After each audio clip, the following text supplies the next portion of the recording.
Ubur-ubur ikan lele. Hari ini Midnight Live episode 20, Le. Tidak terasa kita sudah menemani Aumania di 2 bulan lebih ini ya. Ada apa lagi nih? Stop semua, Mas. Ini pengumuman penting bagi Midnight Live dan pemirsa Midnight Live. Apa tuh? Mulai hari ini saya umumkan mundur dari Midnight Live. Saya tarik lagi. Enak aja Kenapa mau ditarik mundur. lagi? Kenapa mau mundur? Pasti gara-gara kepala charger ya? Itu salah satunya. Kepala boleh sama, cuman buntutnya kan beda. Ya kan ada yang Type C, ada yang mikro gitu. Jadi kalau mundur mau ngapain? Saya sudah berpikir panjang bersama istri, mertua saya juga. Saya ingin melihat dari luar lapangan aja dan sebagai penonton. Ya udah Gi. Oke, siap. Kirain apaan? Ganggu aja. Ya udah gimana? Kita mulai aja ya. Inilah Midnight Live.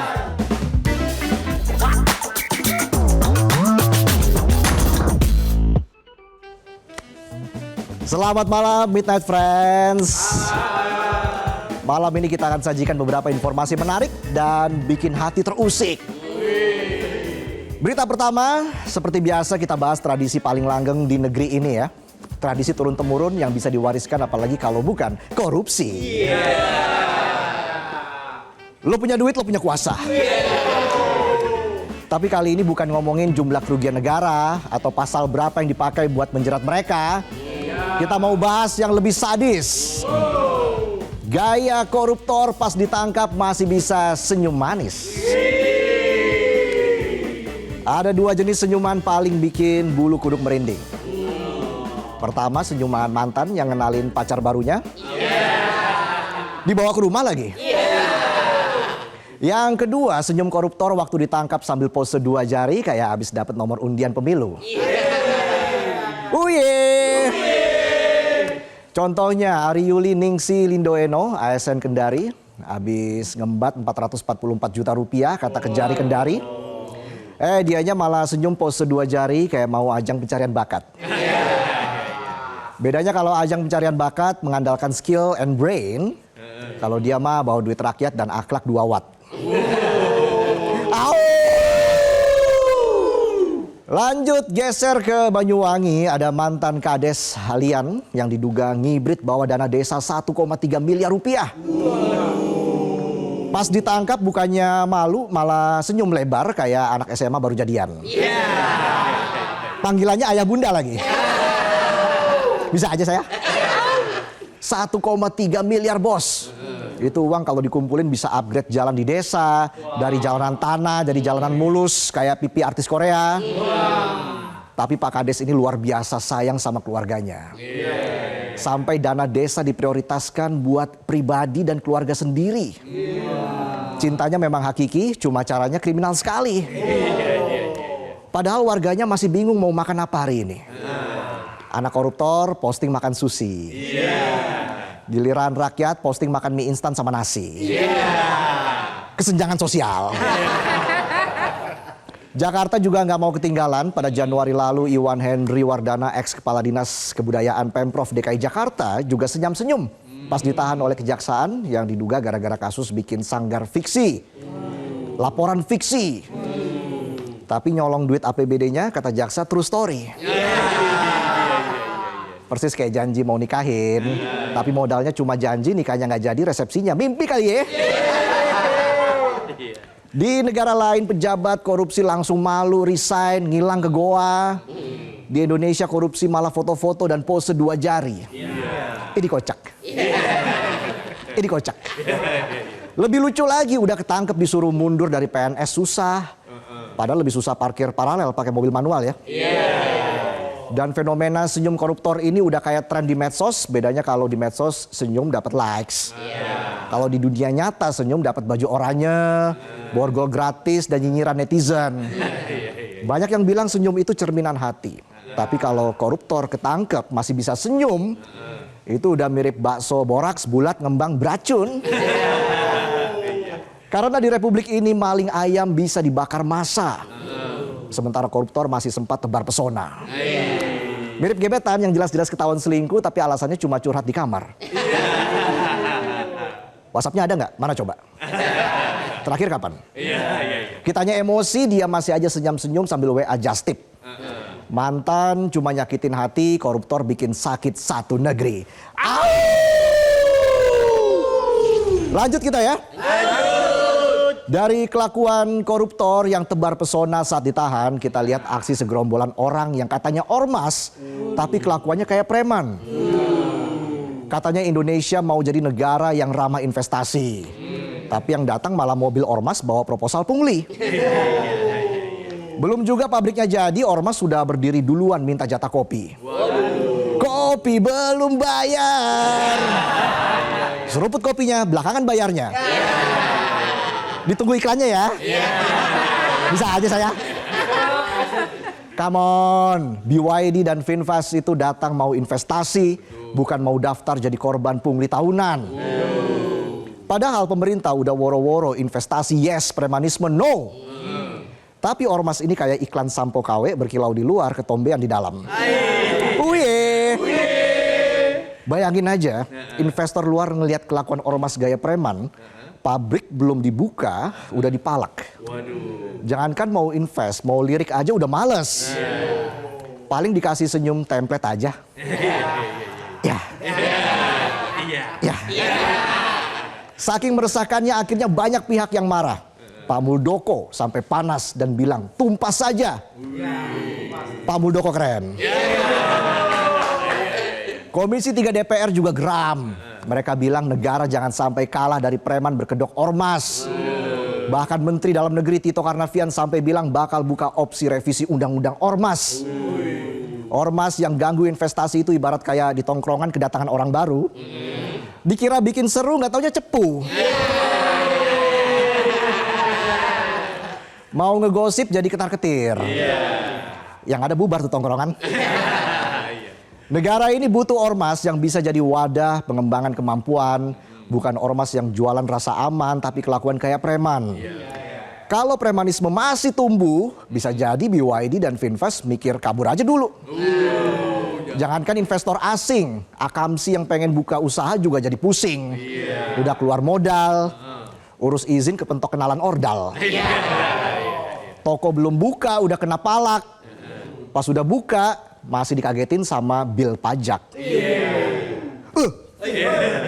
Kaget.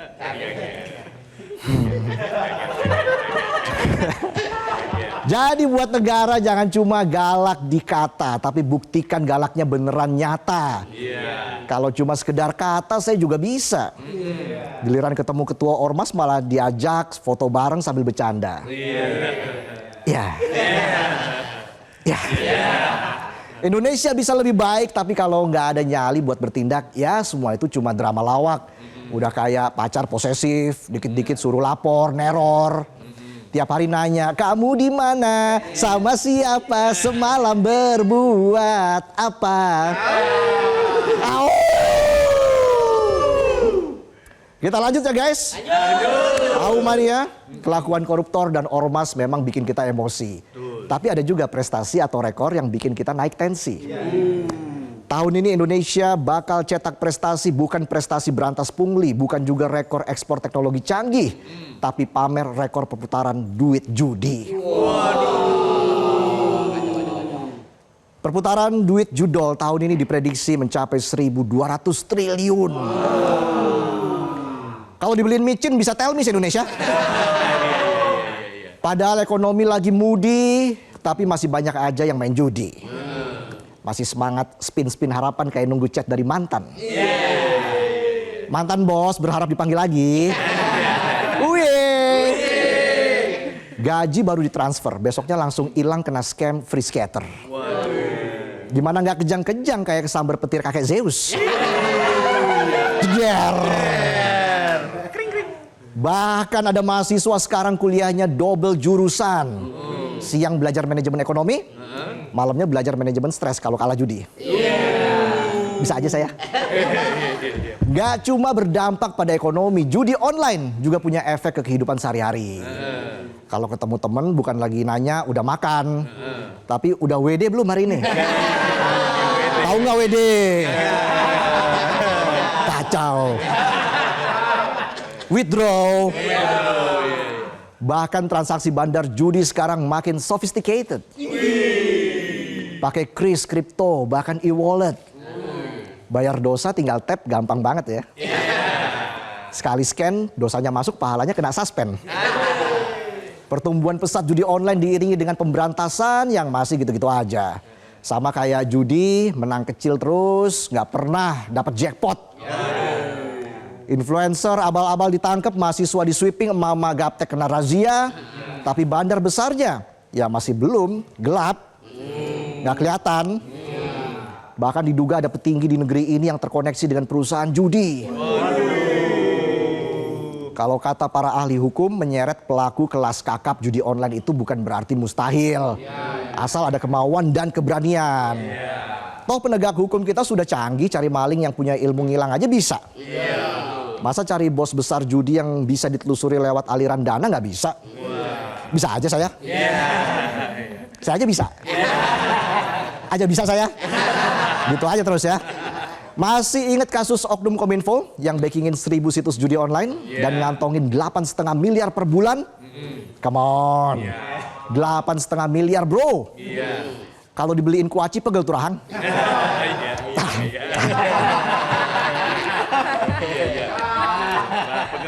Jadi kalau kalian masih susah cari doku, jangan salahin diri dulu.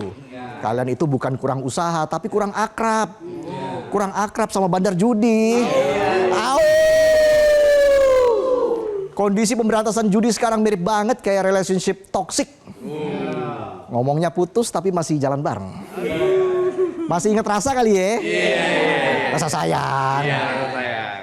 Komdigi bilang sudah kerja keras. 6 juta lebih situs judol ditutup. Bahkan 1 direktorat disapu bersih. Tapi kan kita tahu ya, situs judol mati 1 tumbuh 1000. Udah kayak main Grand Theft Auto pakai cheat code ya. Episodenya nggak tamat-tamat, duit unlimited. Jangan terus buat rakyat auto skeptis karena pemberantasan judi harus sefrekuensi dan didukung semua lini. Jangan yang satu cepat, yang satu lagi masih sebat. Mandek. Siklus macam apa ini? Kayak lihat baby boomers main TikTok, jogetnya kaku tapi captionnya vibing with my besties. Berantas judi itu kayak cari cinta sejati. Bukan cari yang gampang, tapi cari yang bener. Kalau masih pilih gampang, akhirnya cuma dapat drama dan baper. Jadi kalau masih ada yang bilang pasangan adalah rumah, memangnya yang jomblo lagi ngepang. Kan nggak gitu juga. Bisa aja saya. Dan buat kalian yang masih demen banget judol, ingat masa depan ada di tangan kita. Bukan di tangan kakek Zeus. Oke, kalau 3 informasi tadi sudah cukup menguras pikiran dan hati kalian, kali ini beneran beritanya soal prestasi. Yang diukir dengan biaya murah tapi hasilnya luar biasa. Kita bakal bicara soal ikon daerah, tepatnya soal Tugu. Biasanya kalau dengar kata Tugu, otak kita udah auto mikir miliaran, tender gelap. Tapi hasilnya kayak kerupuk lindes truk absurd gak jelas. Kau yang gelap. Tapi kali ini ada keajaiban dari Wonosobo yang bikin netizen heboh. Bermodal 50 juta rupiah tanpa anggaran daerah, ada Tugu Biawak yang sangat mirip aslinya. Coba dikasih duit 1 miliar jadi Godzilla itu biawak.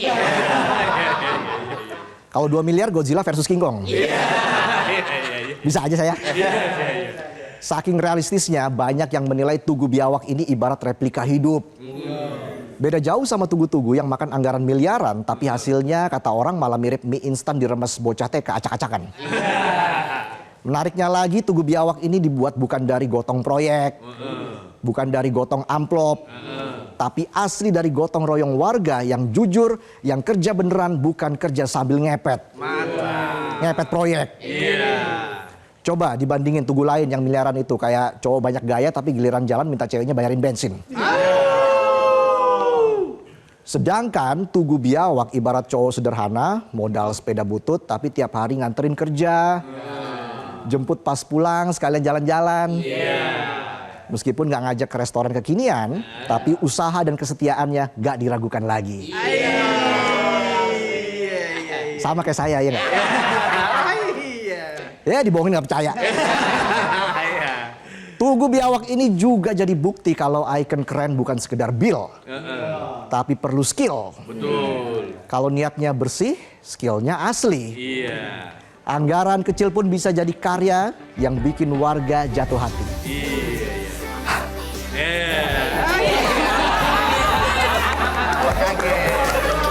Kan saya ngikutin tren. Bukan jatuhin kepercayaan kayak proyek-proyek yang cuma habisin anggaran, tapi hasilnya bikin gregetan. Proyek apakah itu? Masa aku juga yang harus cerita? Intinya, udah tapi belum. Belum tapi udah. Masih proses. Uye. Pokoknya salut buat pembuat tugu biawak yang membuktikan nggak semua tugu harus mahal. Buat pejabat dan kontraktor yang masih doyan markup proyek, belajarlah dari tugu biawak. Janganlah pakai skill buat ngibulin rakyat, tapi buat dikagumi rakyat. Intinya tugu biawak aja bisa realistis tanpa korupsi. Jangan sampai manusia malah kayak biawak ngadalin mulu. Ya itulah sajian pembuka kami di Midnight Live. Usai jeda kami akan bahas informasi dari dunia otomotif terkini. Karena kalau bahas dunia lain bukan saya presenternya. Jangan lagi kemana-mana, jangan kemana-mana lagi. Tetaplah di Midnight Live.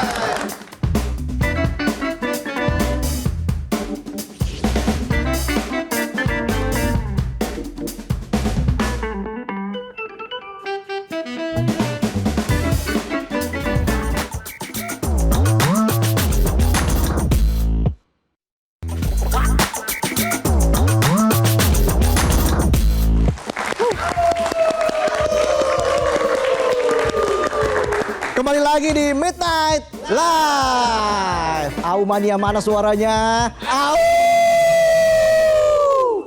Buat Aumania yang mau jalan-jalan atau berangkat kerja tanpa mikir ganjil genap, mendingan pakai aja mobil listrik. Dijamin satset kayak iring-iringan mobil pejabat dan nggak puyeng harus lewat jalan mana. Jangan mikirin juga harus bawa power bank kalau udah pakai mobil listrik karena udah banyak stasiun pengisian kendaraan listrik. Dan pastinya bukan listrik oplosan. Bisa aja saya. Jadi mending move on deh dari mobil konvensional secepatnya. Kayak move on dari mantan yang toksik karena sering morotin dompet. Uye. Milih-milih mobil dan motor listrik, Midnight Friends mending datang aja ke pameran kendaraan listrik. Periklindo Electric Vehicle Show di J Expo Kemayoran. Aumania bisa milih deh tuh kendaraan listrik dari ratusan brand internasional, dari mobil sampai motor listrik. Test drive aja dulu di sana. Kalau memang cocok bisa bawa ke rumah. Kalau memang cocok bisa datang ke rumah. Secu. Goyang dikit. Kalau udah pakai kendaraan listrik dijamin ramah lingkungan. Ramah kantong dan bikin istri nggak marah-marah. Karena pajak tahunannya yang murah meriah. Jadi langsung aja datang ke J Expo Kemayoran hingga 4 Mei mendatang. Nah, bicara soal mobil listrik. Kalau Happy saya banget. mau udah datang. Udah datang tadi? Udah lah. Beda lah. Giliran gini lagi-lagi nggak ajak-ajak ya. Saya kali ini emang ditugasin istri saya nyari kendaraan yang bisa ke pasar buat beli sayur. Apa-apa istri mau kondo kamu. Apa itu? Modal konten doang. Ya. Kirain apa? Jadi ini nih. Lihat ya, saya jalan-jalan langsung.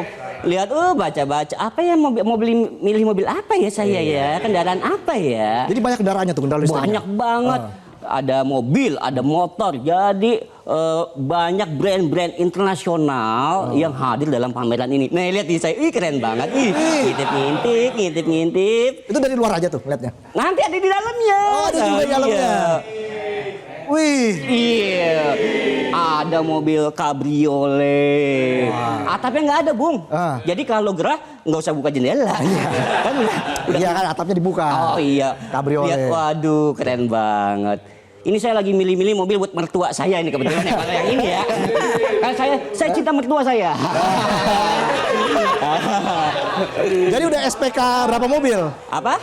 Udah SPK berapa mobil? Belum sempat SPK, cuman ketemu SPG yang ngasih brosur doang ini. Ya, masa cuma bawa brosur ke sini? Ya besok kan ke sono lagi saya. Soalnya duit dari istri belum cair. Jadi baik, wih akhirnya bisa di dalam ya. Jadi brand-brand saya ini mobil dari MG. Wah, keren banget. Ya, nggak jalan ini Bung karena di pameran. Iya. Yang penting kita bisa nyobain experience mobil listrik. Wih, tapi buat foto-foto asik ya. Asik banget. Keren banget tadi saya. Wah, ini dia Ke Kemayoran aja. Ya. Sampai 4 Mei kok. Sampai 4 Mei ya. Wah, bisa milih-milih ada selain kendaraan, mobil dan motor, ada juga spare part mobil listrik lainnya gitu. Jadi mobilnya apa aja? Mobil box ada. Mobil box ada, SUV, mobil keluarga, apa lagi? Mobil Jeep ada, mobil cabriolet tadi juga ada. Cabriolet ada, keren banget pokoknya. Oke deh, sampai 4 Mei ya. 4 Mei. Kita datang ke sana ya. Ngapain tuh? Ambil brosur juga. Iya. Kirain mobil. Udah kita baca berita dulu yang satu ini. Boleh. Ngomong-ngomong mobil listrik, telah terjadi pemadaman listrik besar-besaran bukan di negara kita, tapi di Spanyol dan Portugal. Gara-gara padam listrik, hampir semua aktivitas di wilayah itu lumpuh total. Mulai dari jaringan telepon, lampu lalu lintas, mesin ATM, semua mati. Yang nggak mati cuma cintaku padamu. Iya. Sementara itu Perdana Menteri Spanyol dalam keterangannya menggunakan bahasa Spanyol nih penonton. Ya. Kira-kira beliau bilang gini ya. Adanya osilasi kuat pada jaringan listrik Eropa sebagai pemicu gangguan ini. Coba ditranslate ke bahasa Spanyol. When you do estamento amonito expulso. Iker Casillas. Iker Casillas, Sergio Ramos. Namun penyebab pastinya masih dalam penyelidikan. Pedro meminta masyarakat untuk tidak berspekulasi dan mengimbau agar menghubungi layanan darurat hanya untuk situasi yang benar-benar mendesak. Di Madrid, warga berkumpul di luar toko-toko untuk membeli makanan. Waduh, ibu kota tuh ya. Iya, tahu ya? Tahu dong, saya kan nggak pernah ke sana. Dibohongin nggak percaya. Sejumlah kantor terpaksa tutup dan kemacetan parah terjadi di Madrid dan Lisbon. Bahkan beberapa warga di Barcelona turun tangan mengatur lalu lintas secara manual. Layanan kereta api di kedua negara juga terhenti. Wah, di Barcelona padahal lagi bahagia juara kemarin ya, Copa del Rey. Kita beralih ke berita lain ya. Boleh.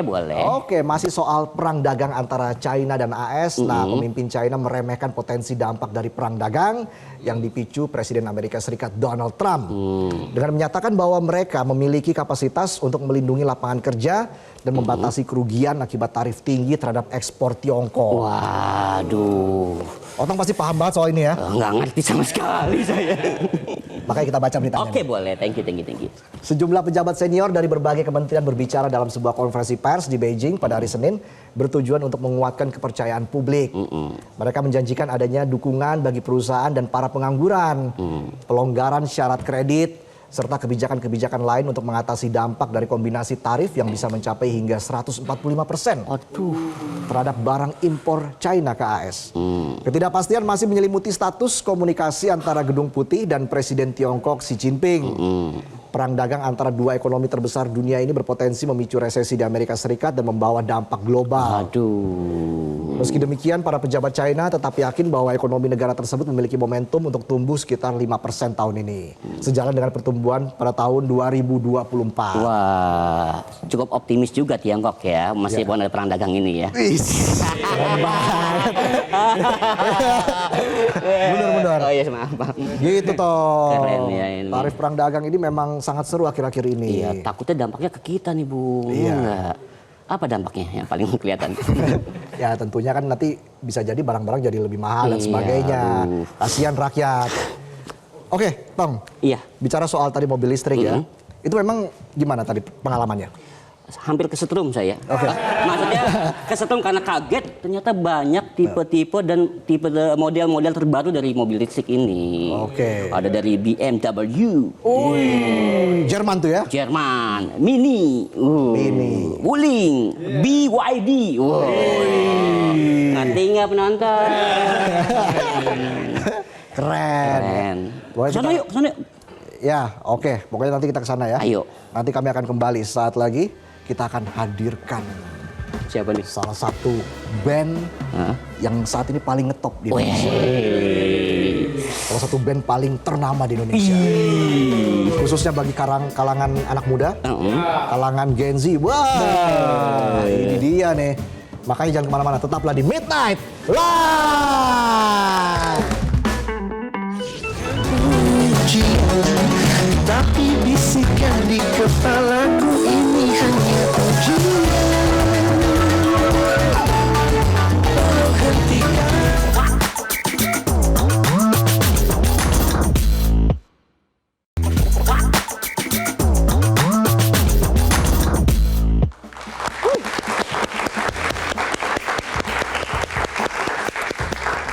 Kembali lagi di Midnight Live. Aumania, seperti janji saya tadi, hari ini di episode ke-20 Midnight Live akan spesial hadir langsung di Midnight Live. Kita sambut inilah penampilan perdana di televisi. Inilah Wijaya 80.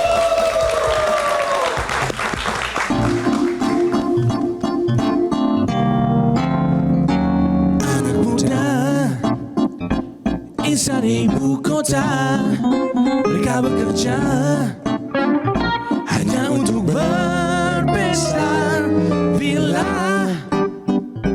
kau sadar sekarang, masa depanmu kelak terancam sinar.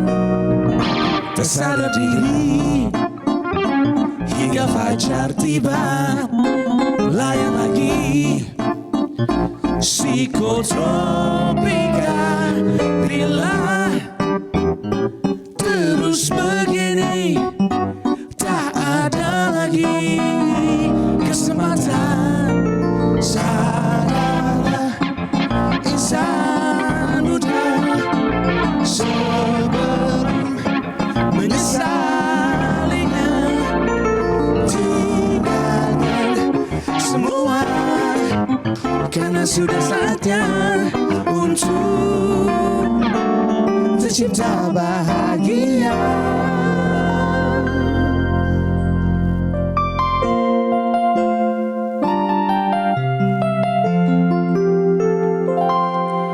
Andai ku cukup dewasa untuk menerima semua yang terjadi, bahwa dirimu bukan milikku lagi. Andai ku bisa terima semua kenyataan, kau dengan yang lain bahagia, meskipun tak mencinta senantiasa, walaupun tak bersama selamanya. Janji takkan kemana-mana.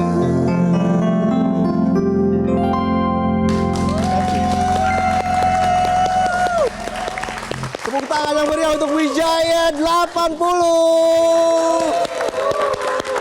Ardhito, Hesky, Erikson, luar biasa penampilannya ya. Gimana kalau kita undang langsung ketiganya untuk ngobrol-ngobrol? Silakan.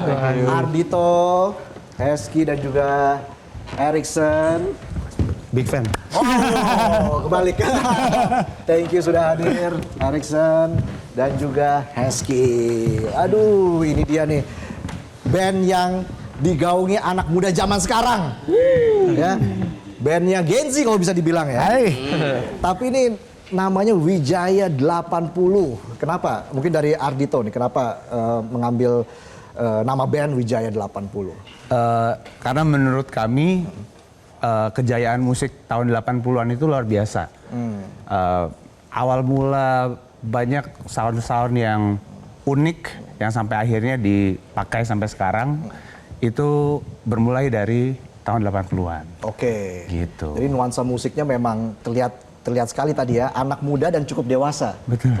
Cukup dewasa itu single ke-7 kalau nggak salah. Ya. Single ke-7 ya. Belum 1 tahun sudah menelurkan 7 single. Benar. Walaupun memang udah single ke-7 tapi saya masih single sampai sekarang. Langsung promosi sekali. Curhat ya. Mungkin Erikson nih, kayaknya pendiam sekali Erikson nih. Ya. Gimana awalnya kamu tergabung dengan band ini? Kalau aku sendiri sih aku udah bermusik sama Ardhito bareng. Kalau Hesky udah kenal di sosmed juga, tapi akhirnya ketemu juga. Akhirnya kita ketemuan ya di sini. Iya, akhirnya kita ketemu. Kayak di Tinder ketemuannya ya.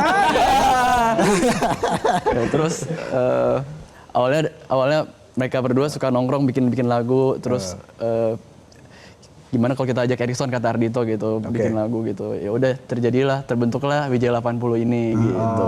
Oke. Karena dia human AI. Enggak. Aplikasi apapun jalan. Gitu. Jadi ya. Tapi semuanya bisa megang alat musik kayaknya ya. Kebetulan bisa, kalau ada alatnya kita pegang. Aja ya. Sama juga saya juga bisa pegang alat musik. Hesky tapi udah lebih lama dong mengenal Ardhito ya. Iya, kita semua sudah lama berkenalan lah, sudah berteman gitu. Oke. Berawal dari bikin musik bareng, curhat-curhat di restoran ya. Sampai akhirnya restoran kita ya? jadi lagu. Iya, kita emang suka di resto. Di resto ya. Baru ke studio. Oh, makan dulu biar kenyang baru bikin lagu. Gitu. Ardhito kan tadi lagu cukup dewasa, Ardhito yang nulis ya. Itu inspirasinya dari mana tuh? Kenapa Erikson? Kenapa? Personal ya. Sebenarnya dari lagu cukup dewasa beberapa bait emang aku yang bikin, tapi dibantu oleh Hesky dan Erikson akhirnya bisa jadi lagu cukup dewasa. Memang kenyataannya untuk menjadi dewasa itu nggak pernah kenal kata cukup, karena kita selalu terus belajar gitu ya. Ternyata aku belum cukup dewasa untuk menerima kenyataan bahwa jual ginjal aja belum cukup untuk beli rumah di Jaksel gitu. Aduh. Belum cukup beli telepon Pro Max. Gitu. Nggak sebut merek ya. Telepon ya. Telepon ya zaman dulu banget kan. 80 kan. 80-an.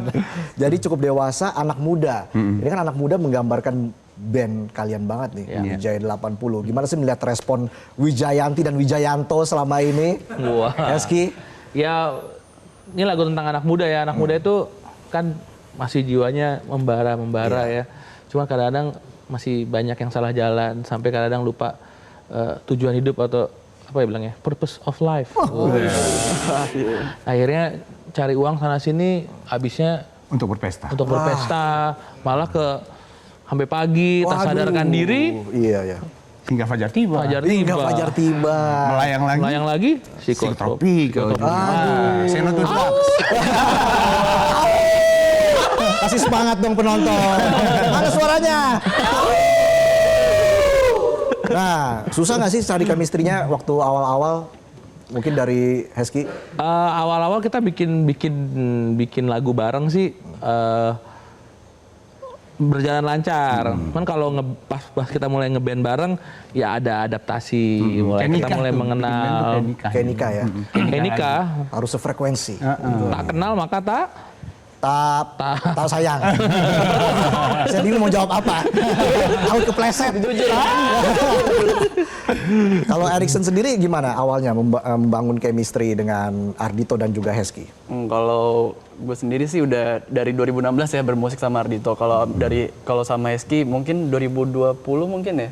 Iya 2020. Iya. Suka lempar-lemparan job. Cuma kita bertiga punya kesamaan selera musik yang mirip-mirip. Jadi begitu kita bertemu bisa blend satu sama lain dalam bermusik gitu. Itu dia penting. Sefrekuensi itu perlu ya, jangan dipaksakan, nanti mandek. Ardhito, ini kan sebenarnya sudah ada 7 single ya Wijaya 80. Kenapa lebih memilih mini album daripada membuat album studio misalnya? Karena memang ini jawaban dari Erikson juga. Banyak Gen Z sekarang atau anak-anak muda zaman sekarang tuh yang mungkin 30 second atau 16 second aja udah bosen. Oke. Gitu. Jadi banyak banget teman-teman musisi yang akhirnya bikin EP, akhirnya limited series untuk film atau series gitu. Ini bisa diteruskan tuh? Sampai ada risetnya kalau nggak salah tuh. Iya, kalau orang nonton TikTok nge-swipe kalau 5 detik atau 7 detik pertama gitu kalau nggak menarik langsung di skip gitu. Oke. Jadi kayaknya atensi orang untuk menikmati satu album penuh gitu kayaknya misalnya kita rilis 8 lagu pasti ada kayak 3 lagu yang nggak begitu naik biasanya gitu. Jadi kita strateginya rilis mini album aja gitu. Itu ada risetnya ya. Iya. Begitu mungkin kita bisa mencontoh kan. Potongan video Midnight Live monolog dipotong aja 30 second dulu. Daripada melebar kemana-mana. Tapi pernah nggak kalian bikin lagu kalian dipakai orang, kalian tidak terima royaltinya? Nah, itu ada salah satu perusahaan milik negara ya. Iya. Oh ya? Iya, yang pakai lagu kita. Namun gimana sih ibarat Ya, sebuah hubungan nih? ibarat sebuah hubungan yang baru-baru awal ini ya. Lagi hangat-hangatnya ya kan? Hangat-hangat ini PDKT. sudah bertemu, udah meeting kita dua kali, ya pelangi, Apa tuh? pelan-pelan ngilang. Mungkin mereka lagi sibuk ya sampai bisa lupa bedain mana angka 92 sama mana 89. Aduh. Langsung disebut angkanya. Kan angka. Kan angka. Kan kita 89, 80-an. Iya, iya, iya. 80 tahun. Tapi serius tuh, betul seperti itu ya. Memang Iya. sampai detik ini pun royalti kalian belum dibayar juga. Ya ada lagunya Hesky yang memang belum, yang sudah dipakai tapi belum jelas kejelasannya. Iya. Oke. Sama kayak hubungan lah ya. Aduh. Ya nggak? Agak susah. Kayak HTS-an gitu. Iya. Apa tuh HTS? Hubungan tanpa S-nya apa? Takut. Status. Tapi sebenarnya apa yang kalian inginkan? Kan sempat ramai juga soal kekayaan intelektual dan sebagainya dan hak cipta saat ini ya. Tapi kalau dari band Wijaya 80 sendiri seperti apa melihat hal itu? Mungkin dari Ardhito dulu. Kalau dari saya pribadi sebenarnya untuk kesejahteraan para musisi sebenarnya. Untuk musisi-musisi tahun 70-an, 80-an, contohnya Madji Segers, banyak sekali kayak Om Ulu Patisilano, banyak musisi yang nggak sejahtera. Padahal musisi itu kan memberikan kemaslahatan untuk umat, untuk orang banyak. Betul. Yang harus sejahtera gitu. Sandang, pangan, papan dan kebutuhan tersier lainnya harus terpenuhi gitu. Kita lihat Madji Segers. Lagunya diputar di mana-mana, di setiap wedding semua bisa bilang sayang, itu diputar, cuman kehidupan Mama Marji itu harus kita bantu lah gitu. Jadi gimana caranya ya anak-anak muda kayak kami gitu ya menghidupkan kembali musik-musik tahun segitu untuk bisa nggak cuma untuk kami tapi untuk semua orang yang terlibat di Itu. dalam. Hesky, dari Hesky sendiri?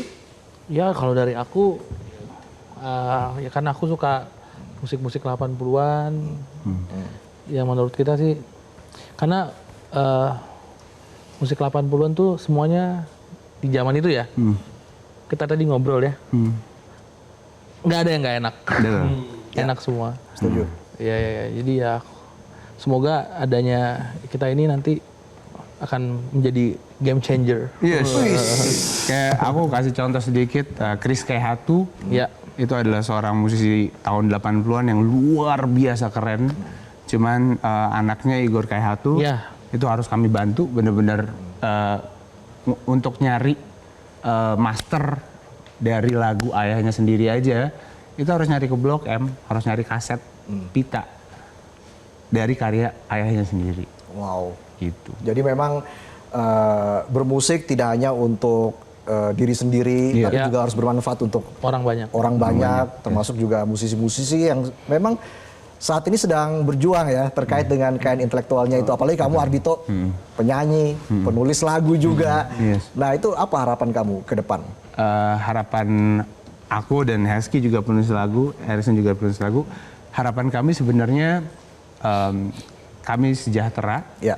dan pendengarnya juga ikut sejahtera dan orang-orang yang terlibat pihak ketiga, entah itu label, entah itu siapapun yang terlibat dalam industri musik itu juga ikut sejahtera dengan undang-undang yang benar. Oke, gitu. oke. Kita masih akan kembali usai jeda dan juga masih ada penampilan dari Wijaya 80. Jadi tetaplah di Midnight Live.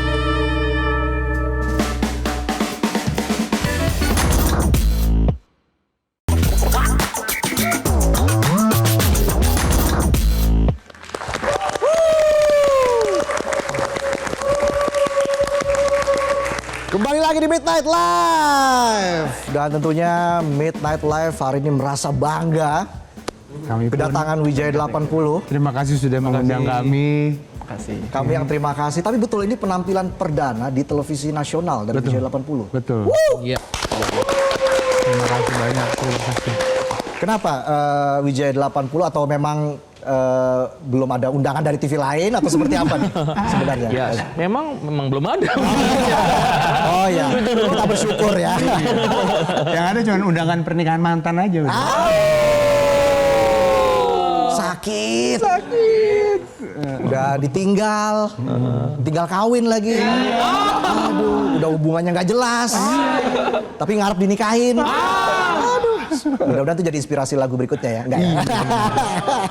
Memang tak ada patah hati yang sembuh di 1 dan 2. Itu Di 2 pulau, 2 juta.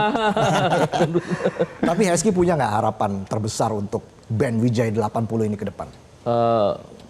Band Wijaya 80 ini harapan terbesarnya adalah menjadi band yang didengarkan dan dikenal sepanjang generasi sampai generasi-generasi berikutnya sih. Amin. Amin, amin, amin.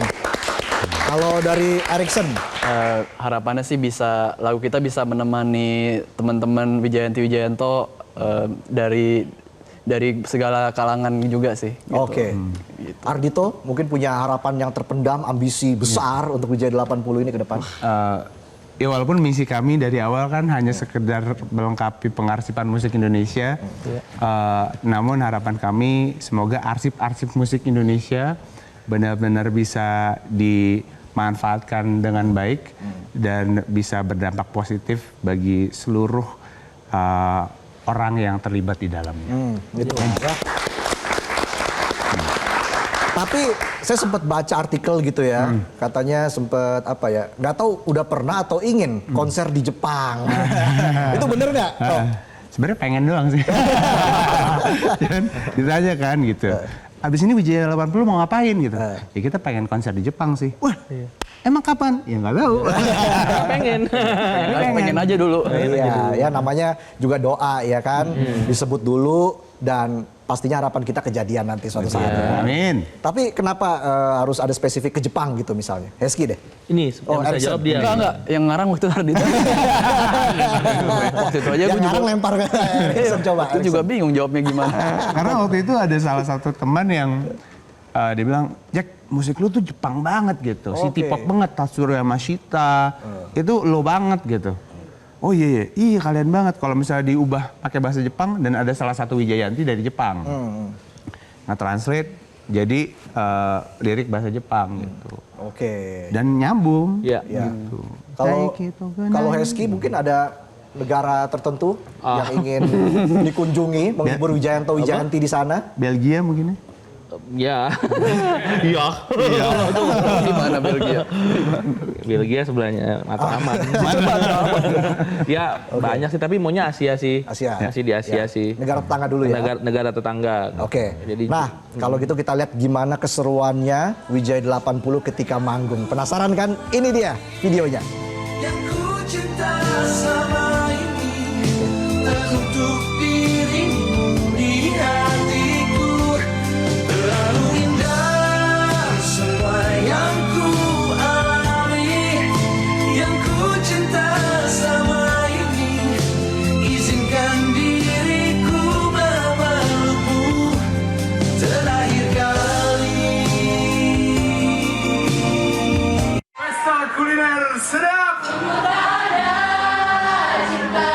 seperti Kisah cinta yang ku alami, yang ku cinta selama ini, teruntuk dirimu di hatiku. Terlalu indah semua yang ku alami, yang ku cinta. Dan langsung saja pemirsa di Midnight Live episode ke-20 ini kita hadirkan kembali Wijaya 80 untuk menutup malam kita ini dengan lagu terakhir kali. Dan inilah Wijaya 80!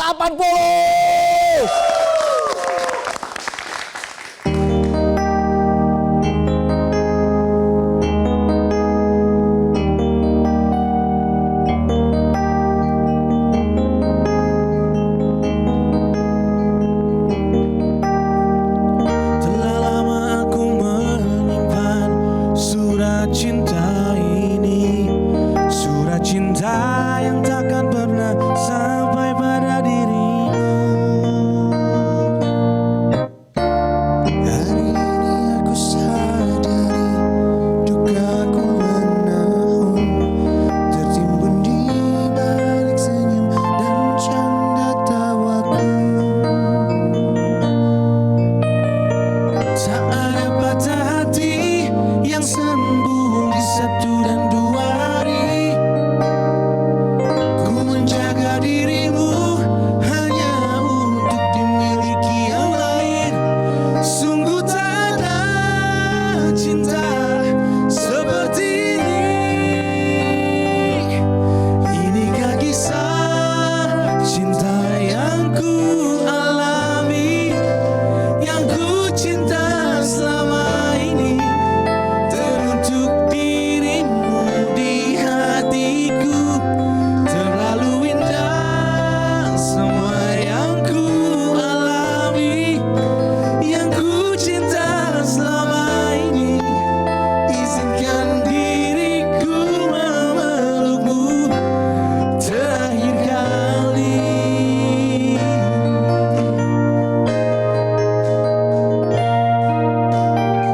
Hari ini aku sadari dukaku menaun, tertimbun di balik senyum dan canda tawaku. Tak ada patah hati yang sembuh di 1 dan 2 hari. Ku menjaga dirimu hanya untuk dimiliki yang lain. Sungguh tak ada cinta seperti ini. Inikah kisah cinta yang ku alami, yang ku cinta selama ini, teruntuk dirimu di hatiku.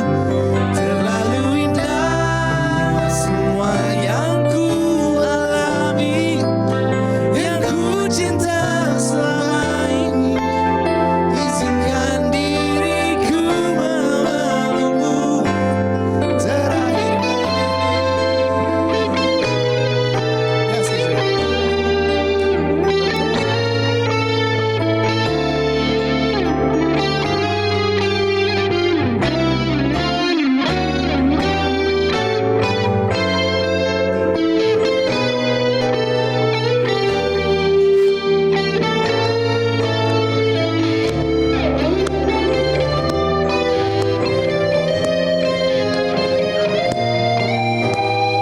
Tak ada patah hati yang sembuh di 1 dan 2 hari.